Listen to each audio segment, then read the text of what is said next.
everyone, welcome back to yet another video. This is Vaishnavi and I hope you all are doing great. So आज के इस video में हम लोग पढ़ने वाले हैं var, let and const के बारे में. अपने पिछले वीडियो में मैंने ऑलरेडी आप लोगों को बता रखा है कि var, let और const कीवर्ड्स होते हैं जावास्क्रिप्ट में जिनकी मदद से हम वेरिएबल को डिक्लेयर कर पाते हैं.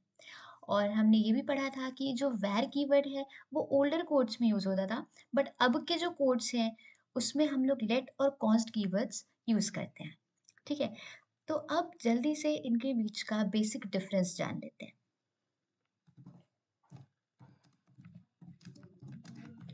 ये फाइल मैंने let var and const के नाम से बना ली.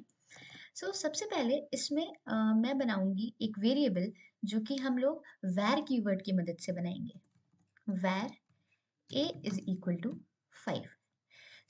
जैसे पिछले वीडियो में हमने let की मदद से बनाया था, तो var कीवर्ड यूज करके हमने एक वेरिएबल बनाया है a जिसमें हमने 5 को स्टोर कराया है.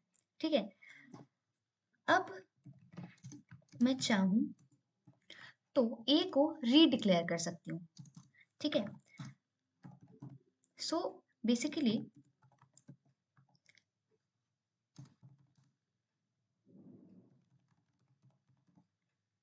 मैं लिख देती हूँ रीडिक्लेरेशन इज पॉसिबल.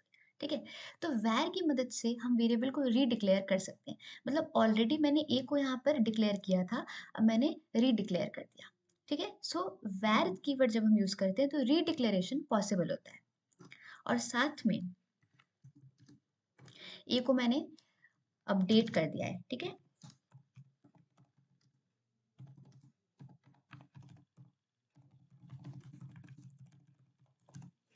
ठीक है, तो बेसिकली हम इसे अपडेट कर सकते हैं या रीअसाइन कर सकते हैं. पहले 5 था a में, फिर 6 आया और फिर 8 आया, तो मतलब यहाँ पर वैल्यू हम अपडेट भी कर सकते हैं या रीअसाइन भी कर सकते हैं. ठीक है, ये था var. अब देखते हैं let से क्या होता है. सपोज मैंने एक वेरिएबल बनाया let b is equal to, मैंने इसमें दी वैल्यू 1.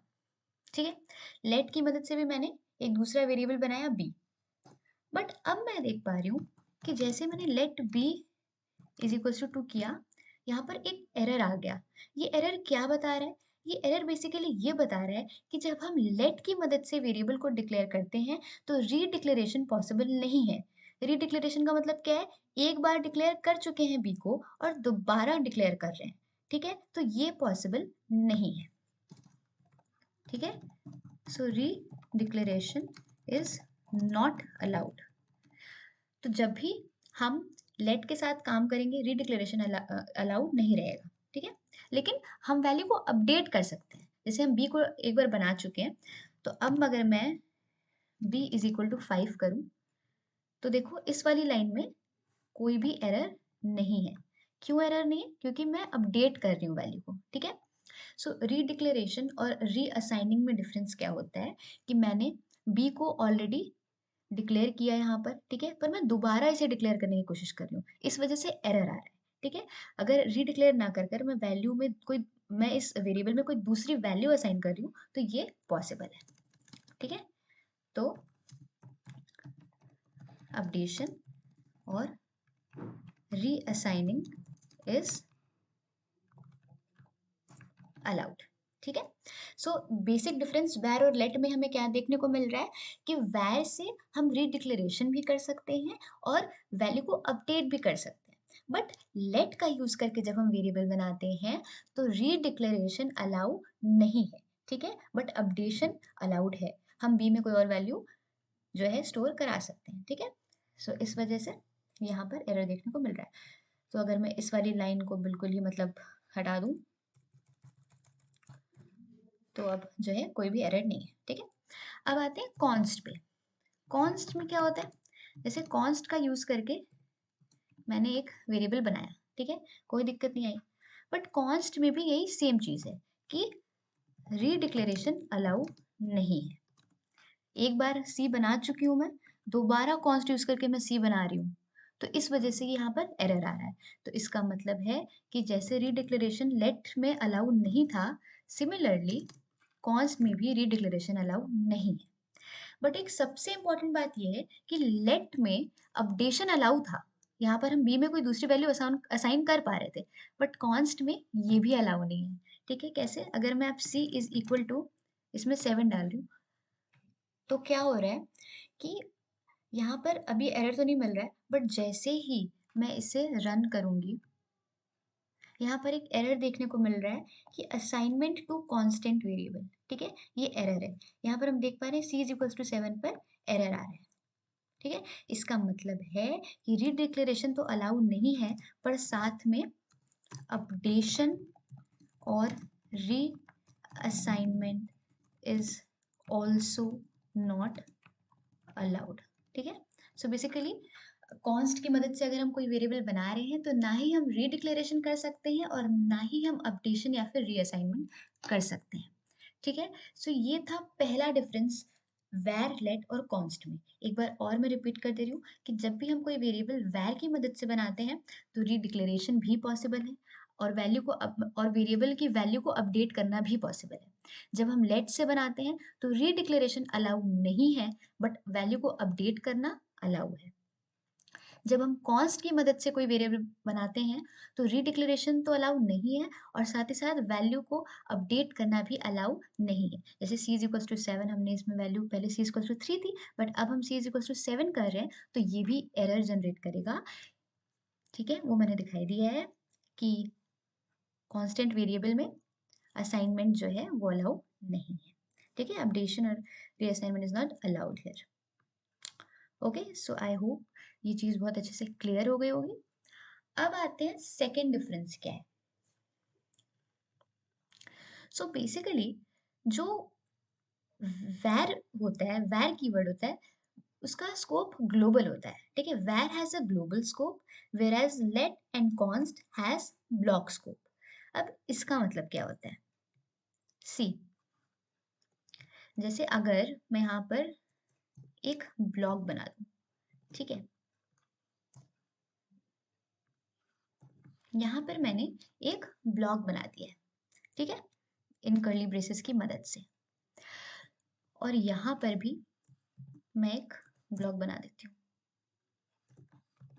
सो बेसिकली मैंने करा क्या है, ये जो वैर वाला पूरा था इसको मैंने एक ब्लॉक में रख दिया, और ये जो लेट वाला था इसको मैंने एक ब्लॉक में रख दिया, ठीक है, और कॉन्स्ट वाले को भी एक ब्लॉक में मैं रख देती हूँ, ठीक है।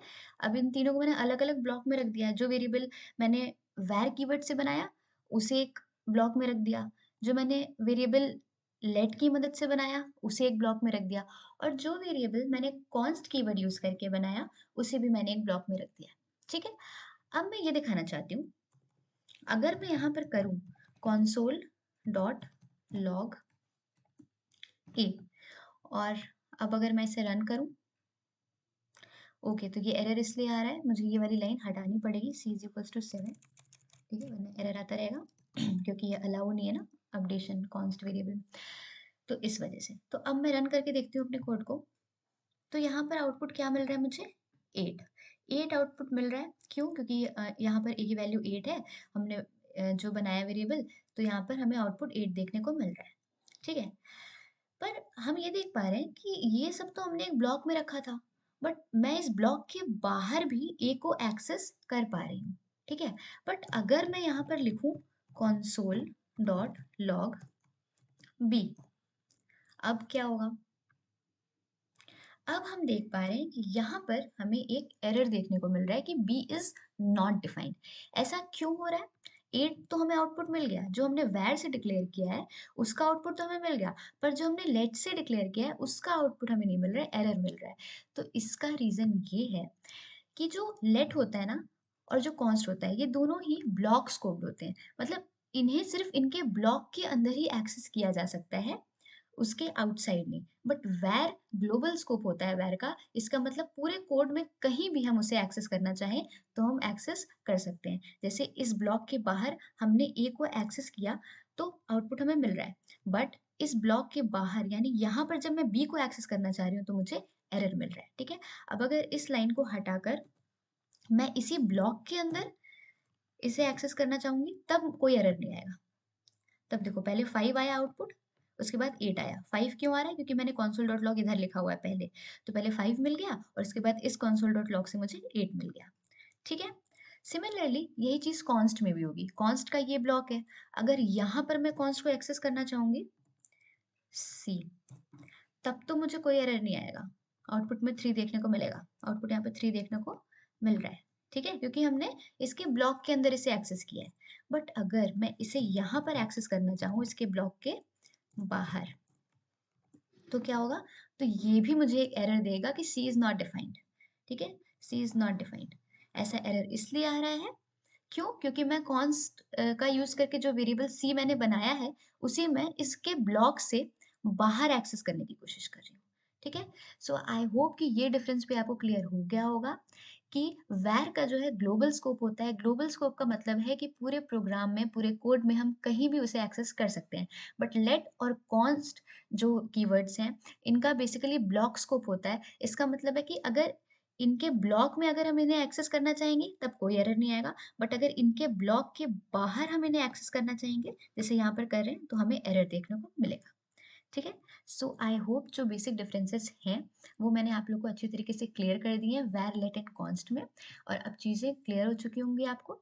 सो अगर आपको इस टॉपिक से रिलेटेड कोई भी डाउट है, तो आप नीचे कमेंट करके मुझे बता सकते हैं, और मैं एक और वीडियो अपलोड कर दूँगी आप लोगों के लिए। और बाकी अगर ये वीडियो अच्छा लगा हो, तो please like, share and comment on this video, and please subscribe my channel.